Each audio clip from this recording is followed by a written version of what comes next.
Assalamualaikum warahmatullahi wabarakatuh. Apa kabar anak-anak hebat? Berjumpa lagi dengan Bu Sri dalam pembelajaran tema 4 subtema 1 muatan IPA proses penyaluran energi listrik. Tahukah kamu bagaimana listrik sampai ke rumahmu? Listrik merupakan salah satu energi yang paling banyak digunakan oleh manusia. Hampir semua kegiatan manusia memerlukan listrik, seperti menonton TV bersama keluarga, belajar di rumah, dan menghidupkan alat elektronik lainnya.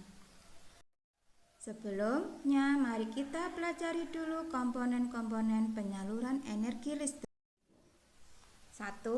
Sistem pembangkit atau pusat pembangkit energi listrik berfungsi sebagai tempat proses perubahan energi gerak dari sumber daya alam menjadi energi listrik. Contoh, PLTPB. 2. PLTA, PLTMH, PLT angin, PLT gelombang, PLTS, PLTU, dan PLTN. Komponen yang kedua adalah transformator atau trafo. Di sini ada dua transformator, yaitu transformator penaik tegangan atau transformator step up yang berfungsi menaikkan tegangan menjadi 500 kV. Kedua, transformator penurun tegangan atau transformator step down berfungsi menurunkan tegangan sebelum didistribusikan ke gardu-gardu di berbagai wilayah menjadi 20 kV.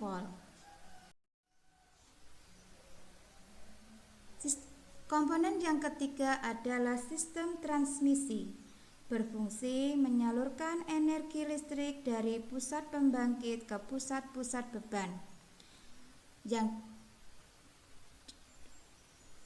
melalui sutet atau saluran udara tegangan tinggi dan saluran udara tegangan ekstra tinggi. Saluran udara tegangan tinggi berfungsi sebagai saluran transmisi listrik antara wilayah antara 70 kV hingga 150 kV.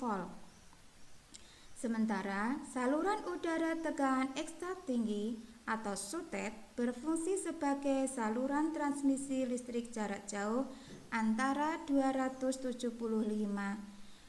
kV sampai 800 kV.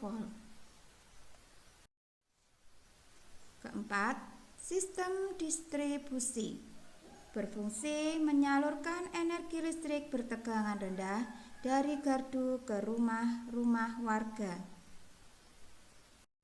Yang keenam, kotak listrik. Ada kotak pasca bayar dan prabayar.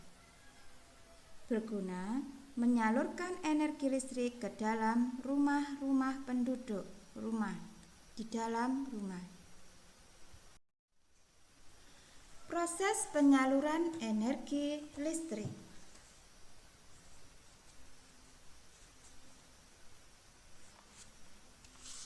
Proses penyaluran energi listrik ke konsumen melalui proses yang sangat panjang. Saat energi listrik dibangkitkan, energi listrik tersebut memiliki tegangan yang rendah antara 6 kV sampai 24 kV. Kemudian, tegangannya dinaikkan oleh transformator penaik tegangan hingga 500 kV agar arus listrik yang mengalir di saluran tidak terlalu tinggi sehingga efektif dan efisien.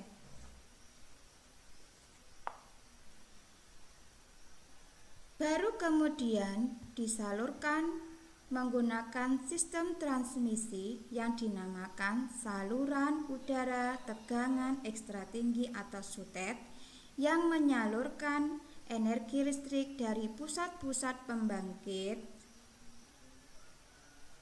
listrik. Setelah melalui sutet yang melintasi wilayah pegunungan atau hutan-hutan, energi listrik kemudian masuk ke gardu induk.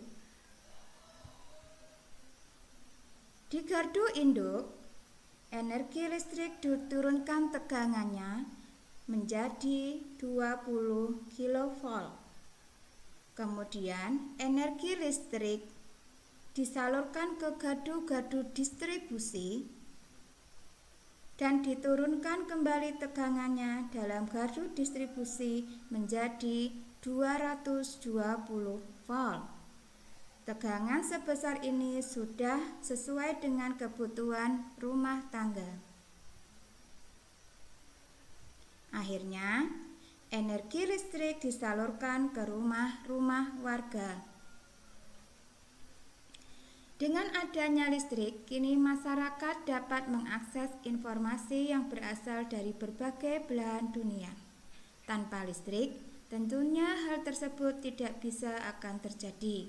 Lalu, bagaimana dengan daerahmu? Apakah kamu telah merasakan manfaat listrik dalam kehidupan sehari-hari di rumah?